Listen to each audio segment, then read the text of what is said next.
Welcome to Tech in the Right Direction, the podcast. Let's take tech in the right direction to drive social change and close the employment, pay, and culture gap for women in technology. This podcast is focused on helping turn ideas into action and create opportunities for women to advance in the dynamic technology industry. I hope this podcast will inspire and motivate you to encourage more women and girls to seek or grow a career as a woman in technology.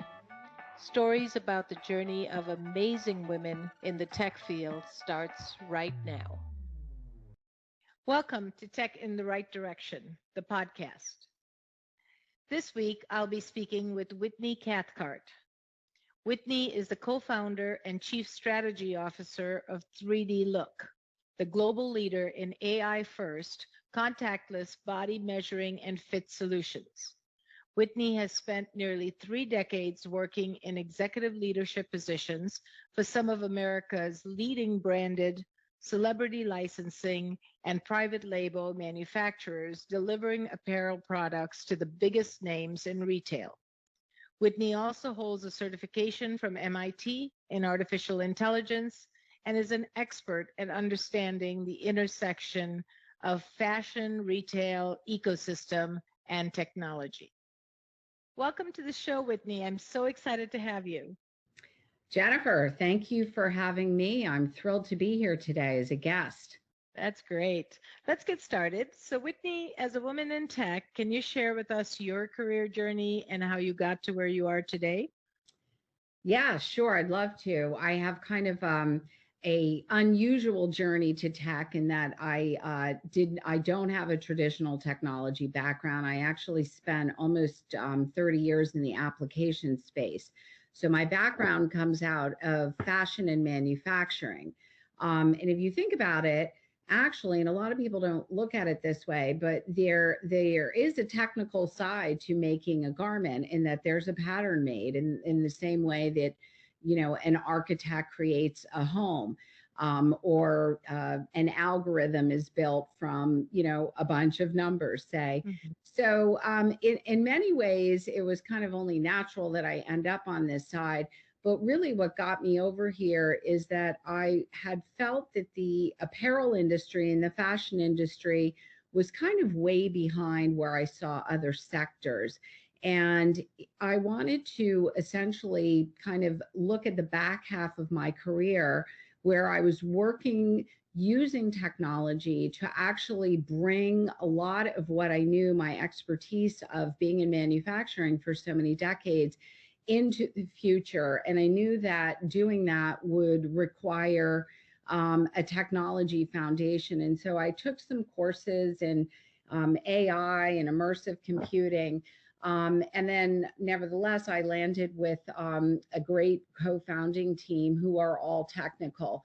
So combined with kind of my subject matter expertise and the technical chops from my co-founders, we've really been able to build this technology and build the solutions and get it launched publicly and build our vision and make it come to life.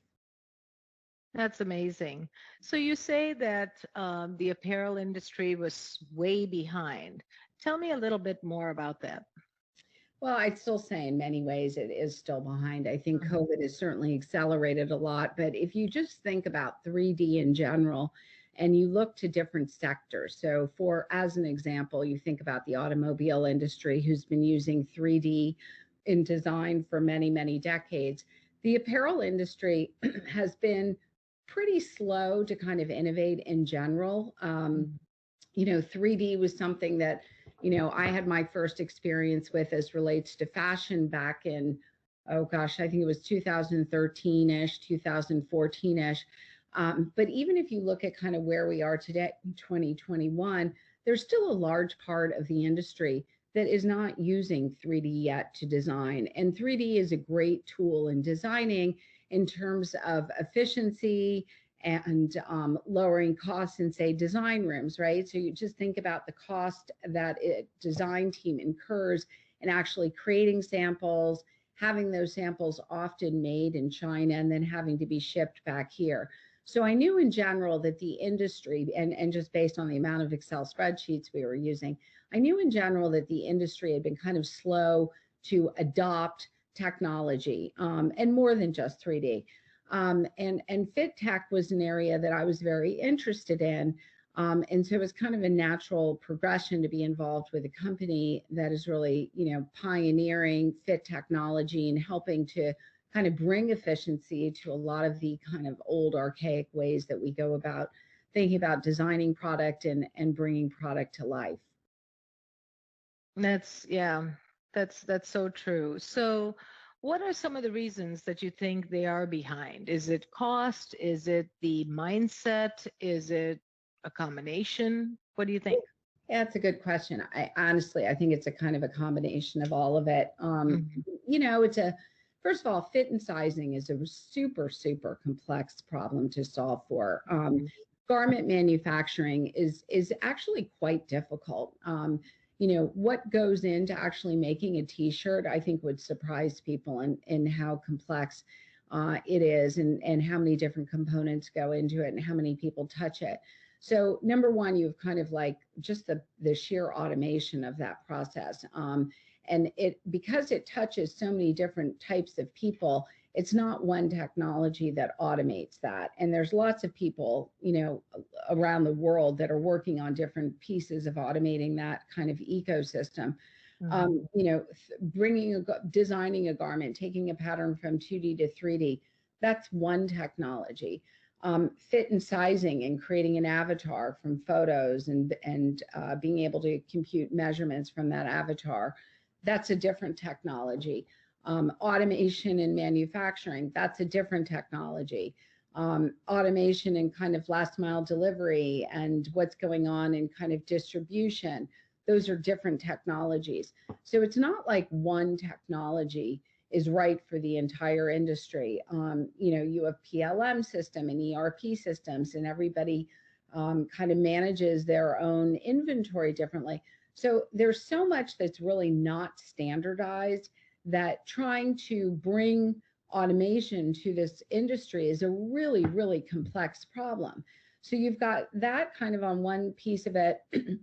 And then you have big legacy brands, right, that have Mhm. many, many layers of kind of hierarchy in there. And, many brands had, very talented people who had been doing the same thing for a long time. And, I think one of the things that, you see in Silicon Valley and other technology hubs and why tech moves so quickly is, you know, you're not afraid to kind of test new ideas, and if they don't work, they always say fail and fail fast. It's actually really true.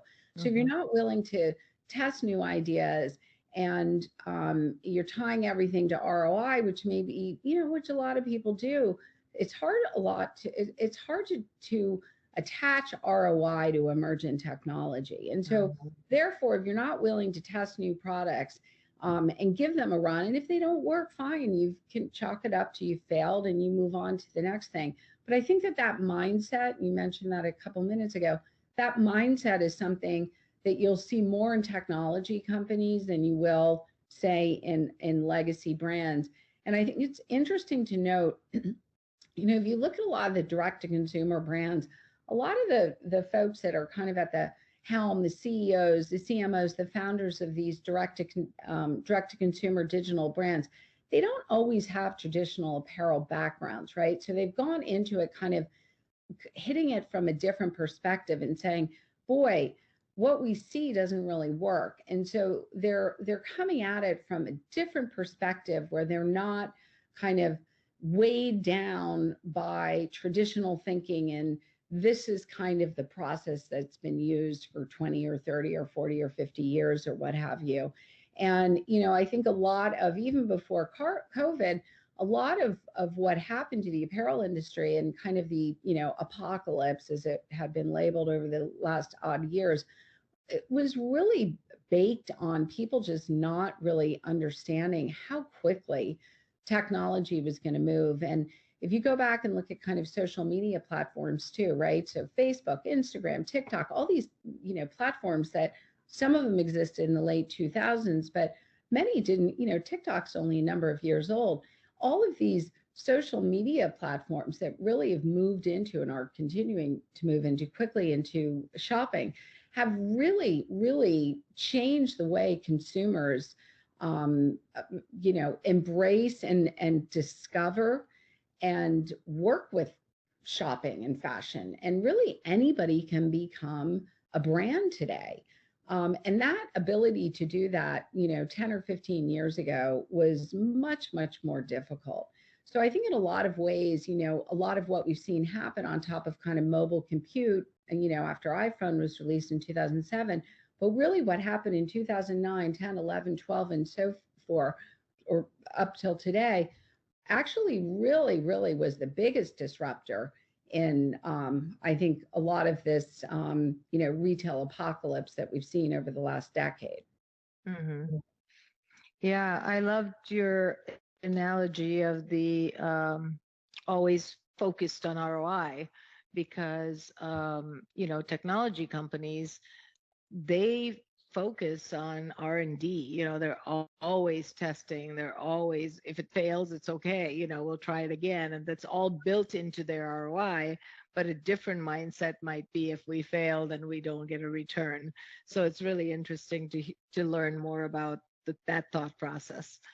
Well, I think you can actually, basically dot the line to companies that, were fabulous brands that certainly I grew up with that don't even exist anymore. Right. And Right. those types of companies who really moved too slowly and misunderstood how quickly the consumer was going to go digital are just not even around anymore. And I think we'll see many more of those types of, bankruptcies and ultimately shutting down happen.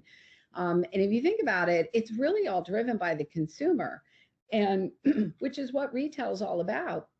But if you look back, 50, 75, 100 years ago, we were designing things for the consumer because we knew what the consumer looked like.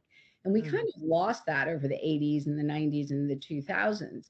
And today, with the consumer in the driver's seat, because she's so much exposure, number one, to information, but number two, we have so much exposure to her. So how are you using that data to actually drive better consumer experiences?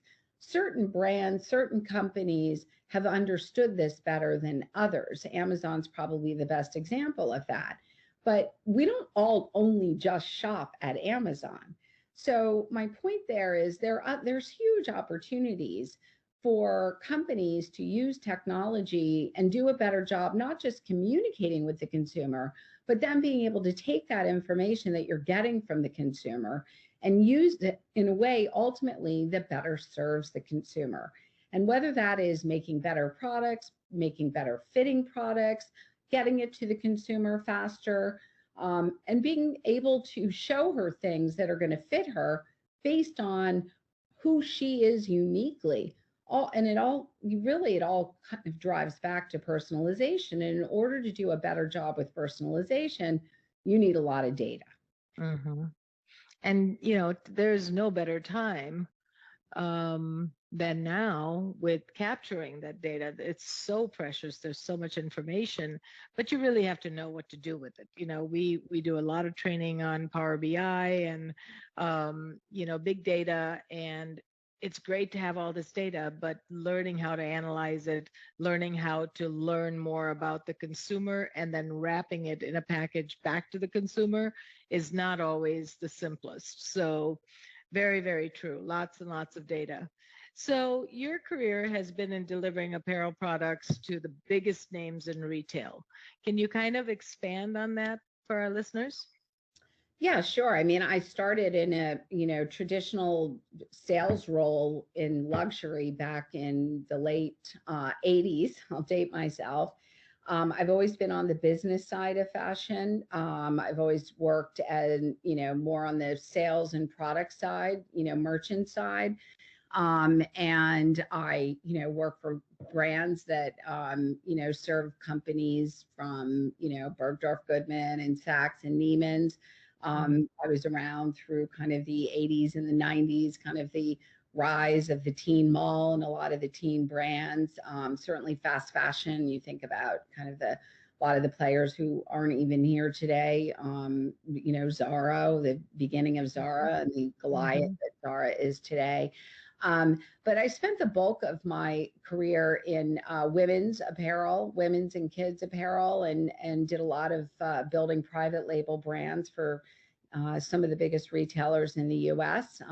Worked with celebrities, did a lot of celebrity licensing, and so my background really kind of expands. Mostly women's. I did start men's, but mostly women's, and always on the business side of it. So always on the kind of design, merchandising, and product side of it, and really, working with brands to kind of build the right product for their customers. Now, if I had understood what their customers actually look like, I think the fit side of it would have been a whole lot less complex. And it's interesting because it never did make a whole lot of sense to me logically why, and I won't name the brands, but why brand A, for example, had a different fit than brand B than to brand Right. C.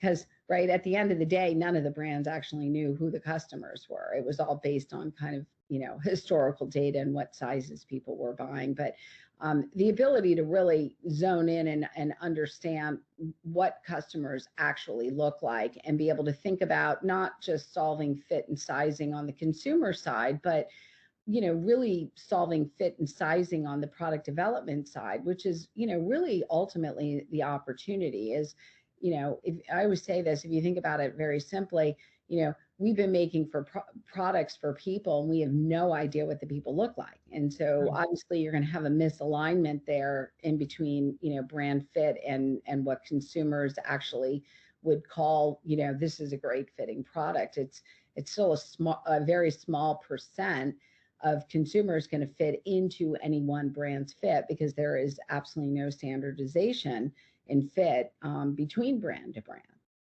That reminds me when I was shopping for my daughter's wedding. I was looking for a dress, and I was at Saks. And the designer that I was working with, she said, "Don't even look at the sizes, just try it on." And I had, prior to that, I always looked at sizes, and if it was a bigger size than I needed than I used to wear, I wouldn't even touch it because I was like, no, I don't want this. Right. But it it is exactly speaking to what you're saying, because there is no standardization, and every brand has its own sizing and fit. That's exactly right. And many brands do what's called vanity sizing, which is to all, Hmm. make us think that we're smaller than we are. I mean, look, there's certain brands where I can wear 4 different sizes and I'd Hmm. consider myself, an expert in online shopping. And I'm still in certain brands, buying more than one size, trying it on, or more than, multiple sizes of a style and trying it on at home and returning what doesn't fit. And that's not good. I mean, it's certainly not good for the brand from a, business perspective. Business models just can't support that, and particularly as more and more of us are shopping online, and COVID, as we all know, has definitely sped that up. But if you think about it, it's also terrible for the planet too, because what happens when it comes back to the store, depending on how quickly it comes back to the store, is it ends up back in the distribution center, and eventually it's going to be marked down if it's ever sold at full Hmm. price.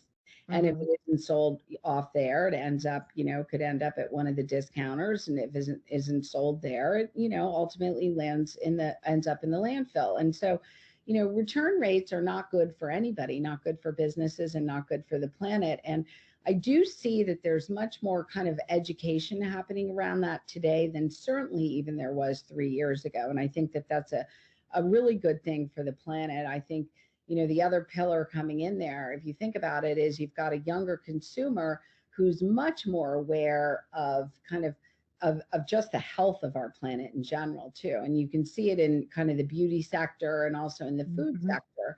But some of the big beauty brands that launched, 8, 9, 10, 11 years ago, which really had a mission around sustainability and kind of clean beauty products. And I always think beauty is a little bit faster than apparel.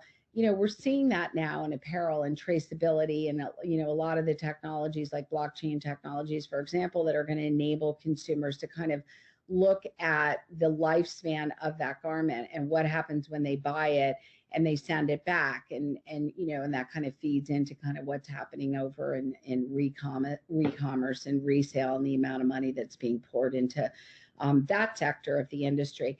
But you've almost got like this perfect storm of things happening, right? You've got massive advancement in technology, CPU and GPU power. You've got COVID, which has accelerated the shift to online that was happening anyway, but it's happened much faster now. And then you've also got this consumer mindset around a healthier world and a healthier planet.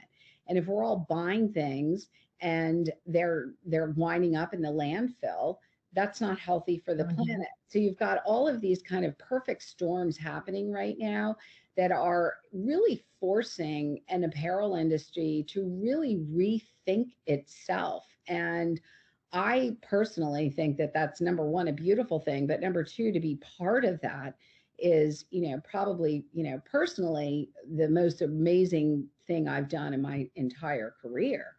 Did you know that there is an increase in the number of women leaving the tech industry? As a woman-owned business, Directions Training has made it our mission and passion to change this statistic. That's why Jennifer created this podcast. We showcase insight from everyday women for everyday women in the tech industry. Do you know other people that would benefit from tuning in? Share the link and help us drive the advancement of women in the tech industry. Do you have a journey or know of someone that our listeners would benefit from hearing about? Reach out to us at directionstraining.com/podcast. Don't forget to follow us on LinkedIn, Facebook, and wherever you find your podcasts. Now, back to the show. That's interesting. So how do you get fit correct? I mean, you said they don't even know what their customer looks like. So are you then like branding and tailoring your brand to a specific audience? I'm just curious to know, how do you get that right without custom fitting each person? Well, that's a great question. And it's a very complex answer. So what 3D Look does, as I said, was we, capture the human body from a front and a side photo that's taken by an end consumer on their smartphone. And from that, we build a 3D model from the consumer. And from that, we compute measurements. So at the core of our technology, we have customers that are using those measurements and they are adjusting pattern blocks. So they're essentially creating a custom garment for that particular person. And that would be called, kind of made to measure, made to order. There are technical nuances that can make the difference there. But that's really around, I now know who you are, and I'm going to make something that fits you well. Right. And there are a lot of companies even that are looking at, how do we take that idea and make it to the masses? And there's some very smart people out there, and we're partnering with as many of them as we can to help get the industry ultimately to some sort of mass customization model. But that's, 5 or 10 years out. In terms of fit and sizing, we look at it in two ways. Number one is, what can we do today to help the customer do a better size of picking her size online, given the choices that she's got when she's shopping online? And number two is, once you've got enough data for a brand of what the consumers look like that are shopping for that brand, how do we segment it in a way that helps the brand to understand the opportunities to add a size or get rid of a size or rethink pattern and grading rules, right? And that you do after you've got enough data of the brand's consumers. So the first thing that we do is we integrate our fit and sizing widget, which is called Your Fit, on the product page of an e-commerce website. So if I'm going to, say, a brand that sells denim, and I go to a specific garment that looks like I might want to buy it, we've got a little Your Fit widget there, and the consumer clicks it, and it opens up into that experience. And, we instruct them in a series of kind of, engaging GIFs. You're going to take your front photo, you're going to take your side photo. And then what the consumer is getting is information about that garment. So your best size for this garment is going to be, I'm making this up, say it's a size 27.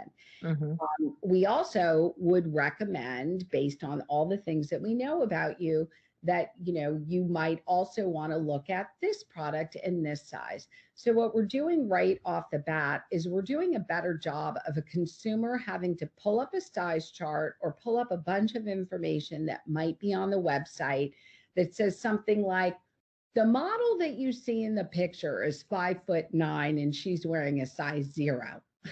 So, which is what generally happens.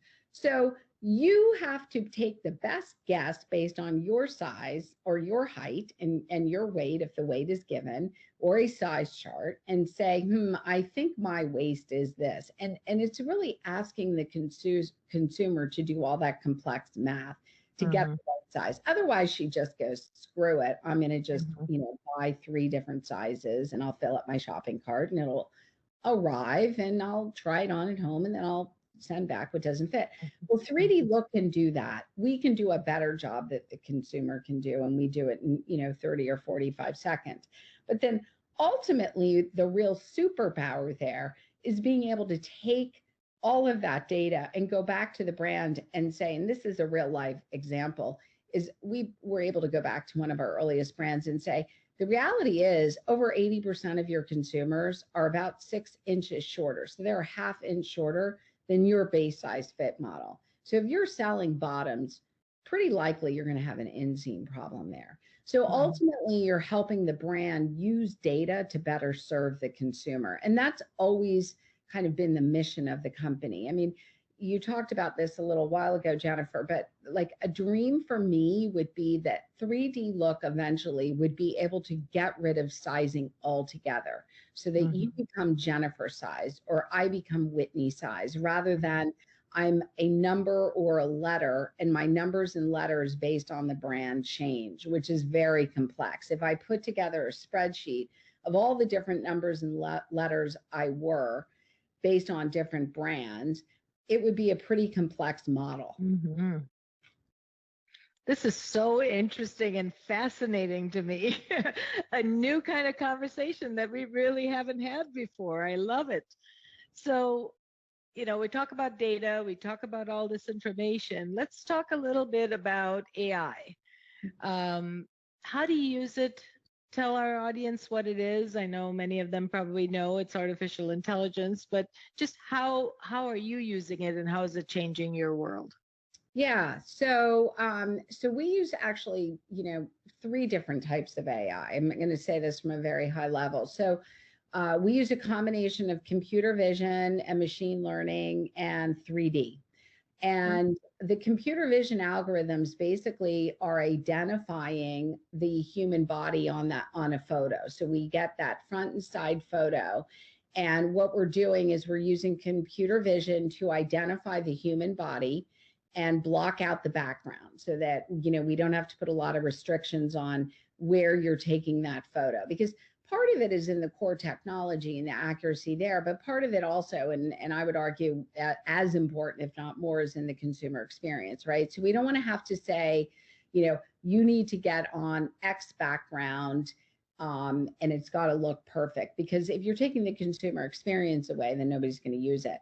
But nevertheless, our computer vision algorithms, and computer vision is a piece of AI, right? It's basically teaching a computer to be able to understand things.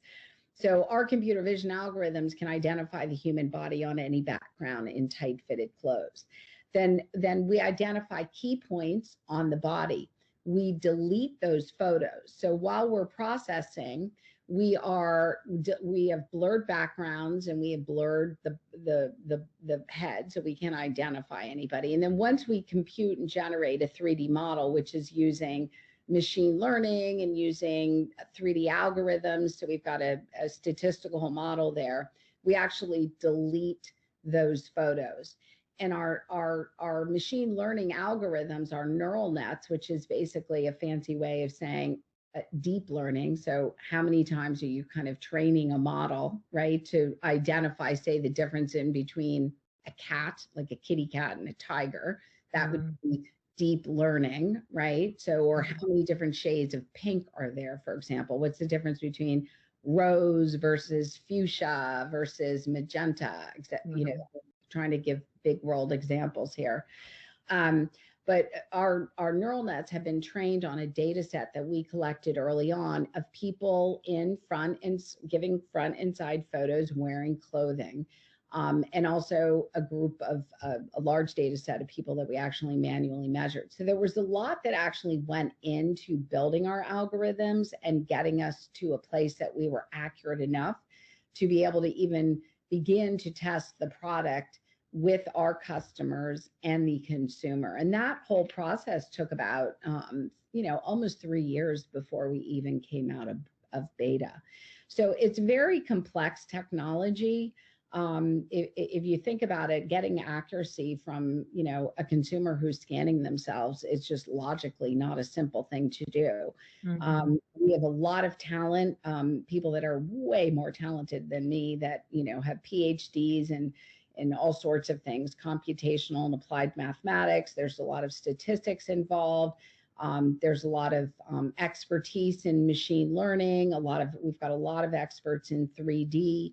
So it's a lot of deep technical talent that 3D Look has brought in over the years. And we've got a group now. I mean, our team is, almost about 90 now, and over 65% are on the deep tech and product side. So developers, product, as I said, PhDs, we've got an R&D team, we've got a product team.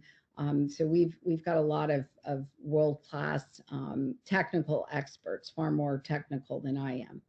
I'm technical on the garment side, but I don't code. Well, you can be technical and you don't have to code. You have to understand process, you have to understand business. There's a lot of things. And I always encourage more women to think about that, because you don't have to code in every technical job, So it really is good that they can see that there are so many other opportunities in tech, not just coding. Yeah, absolutely. And it's interesting too, because 3D Look, and this isn't by design, we just naturally tap the best talent. And we have 2 offices in Ukraine, one in Odessa and one in Kiev. And I should know this right now, but like on deep tech side, we have females are so talented. I want to say a couple of months ago, it was over 20% in the deep tech side, which is kind of great to hear. In the US. You just have numbers like that. And it's a really math-driven society too. So it's really, I haven't been since COVID, but I'm so proud of, being part of a company that really employs a large percent of women in general. Our executive team too. So it's amazing to see, and it really, to have that diversity, again, it's just kind of, we're tapping great talent. It's not even, going out and saying we need to recruit X amount of this, that, and the other thing. It's really happened organically, and I'm really, proud to be part of a company who, who feels the same way. Yeah, and they were forward thinking to understand that in order to service your customers, you need to have a diverse employee base. And I love that, 20% of women are in the deep technical place. And that's, in the US, you don't see that. Our numbers are declining. And so just, it's pleasing to hear that. I think there are many cultures and many countries where, I was talking to a woman from India, and she said the same thing. She said, we are in technical roles because we know they're good jobs, they pay well, and they challenge us, and we love it. And so I love to hear more women in tech, but we're seeing it more in other countries than here in the US. Yeah, I would say that's probably pretty true, sadly. Hmm. Hmm. Um, I mean, the women that, all the women that work for us are not only just hard workers, but I mean, they're so intelligent Hmm. and so curious. And I think that, curiosity is so important, even if you're, even if you've got a technical background, but asking questions and the curiosity piece, I think this in life in general is, always be curious and I kind of agree. when that I can't agree curiosity more. piece runs out, you begin to fall flat at any age. I agree. I mean, I couldn't agree more. I tell my staff, I tell my family, always be curious. That's how you're going to learn and continue to learn by being curious. And I love that. So I'm glad you said that. So you've had some incredible success, and just talking to you is just so fascinating of the types of things you're involved with. What do you attribute your success to? Being curious. Mm. Perfect. I, But, I obviously really, you're intelligent and you're brilliant, but, are there any nuggets that you can take with you and say, if I didn't do this, this characteristic has really served me well to be successful? yeah, I think I do, again, I don't want to, beat a horse here, but I do think it goes back to, curiosity, and understanding that I could always be better the more I learned. Mm. And I was also pretty good at kind of, peeking around corners, and I think that's what a good merchant is able to do, right? Mhm. Is to figure out what does the consumer want before the consumer even knows the consumer wants it. And I was always pretty good at that on the merchant and product side when I was, back on the other side. But for me, this jumping into technology kind of, late in a career, right? Most people do this early in their career. They don't wait till the end of their career to literally, do something completely different. But it was this, I don't know, this innate sense that I knew the future of the fashion industry was literally going to be driven in the foundation of technology. And so for me, it was, I took a risk, and I think that fear and all of that plays into to people Mhm. that are able to take risks. But for me, it was all about taking risk and saying, look, I believe that the future of the industry is going to be baked in technology. And in order for me to take the expertise that I've learned over the last 20 or 30 years and be able to do something with it in a way that was going to help the industry move forward, meant I was going to have to roll the dice and maybe even take a step backwards or kind of across the jungle gym and go learn some things that I didn't know. And I did that. And I took some courses through MIT specifically, and they were Mhm. difficult. And, I didn't have a background in AI. And I learned enough that I could be dangerous enough in a boardroom. I didn't know nearly as much as, my co-founding team. Mhm. I knew enough, I knew more than most people in the fashion industry knew. And I knew that if I was able to intersect technology and fashion, that I had an opportunity to do something magical and magnificent for an industry that I cared so much about. And so a lot of it was, again, I go back to curiosity. A lot of it was taking the risk and being willing to do the hard work to go out there and learn something that I didn't know enough about. And then just working my tail off over the last Mhm. couple of Mhm. years. And I don't think, and I say this to my, 20-year-old children, but nobody is successful without a lot of hard work. And when you're I in a startup, it's a little bit different than the hard work that you do in a big company, right? In a big company, you kind of know, what your role is. I always worked in companies where we had hundreds of people, if not more. And so you kind of, you knew what your role was, and it was a lot of work and a lot of travel and all of that. But there's something different about the work in a startup, right? Because you're not just doing one thing and it's like the whole group has to work together. And everybody, you have to be really passionate about that thing that you're building, because you're going to work harder than any job you've ever worked at in your entire life. Being in a startup is grueling, and you need an ability to be able to kind of focus on what you're doing at that exact moment, because the highs and lows are so incredibly extreme. In 1 minute, for example, you could think that, you literally have the next $1 billion idea and you guys are going to do it and you're going to be a unicorn. And the next minute you're saying, oh my gosh, there's no way I'm going to even hit payroll. We're never going to be able to do this. And you have to be able to manage those highs and lows in a way that it doesn't make you go completely crazy. And, it's not for everybody, but I think for me that I had so much passion about what it is we were trying to do here at 3D Look, and so much conviction in my co-founders that from the technical perspective, we were going to be able to do it. And it wasn't going to be easy, but we were going to be able to do it. And so knowing that we were all in it together for a united long-term vision and mission means everything. And you have to have the passion to do it. And you have to be willing to work really, really hard, because you're going to work harder than you ever could imagine. Anything you read about a startup in any book you read, I'm telling you, it's 50 times harder than that.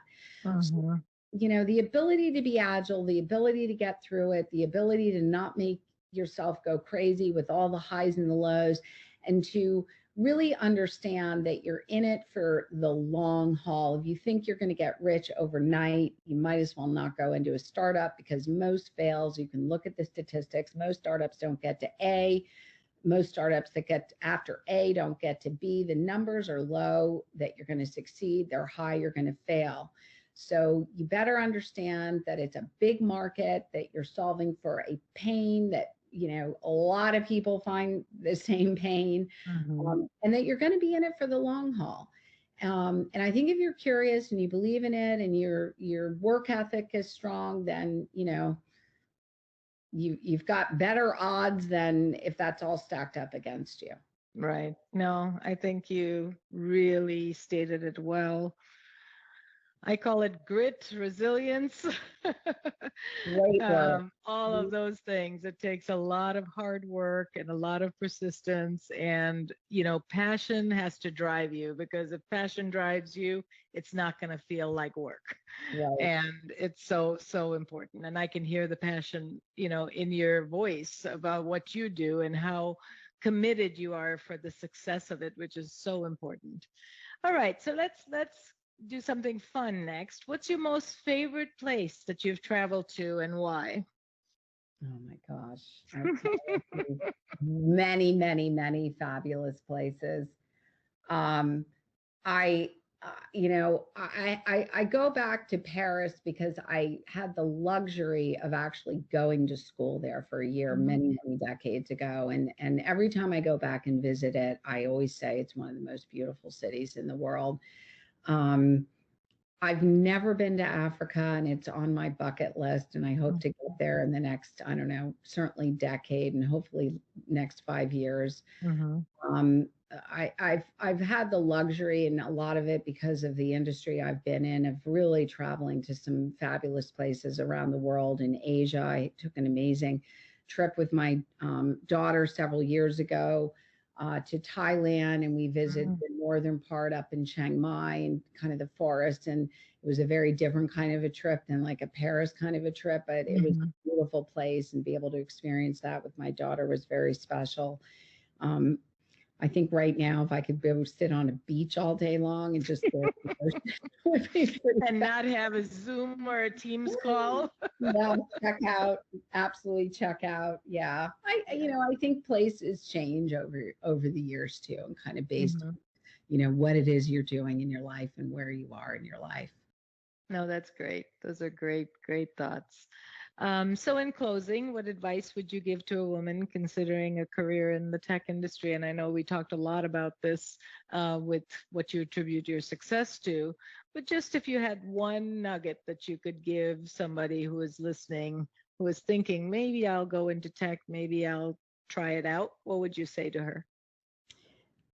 Well, the first thing I'd say is that if you are a woman and you love fashion and you have a background in computer science or engineering, please come over into fashion and apparel, because the industry needs technologists. and needs a lot of them. And I think that, there's not, when you think about what's going on in the engineering schools, so many people are excited about, what's the future of space and robots and aero and all sorts of things. And people forget that, fashion is actually very, very technical.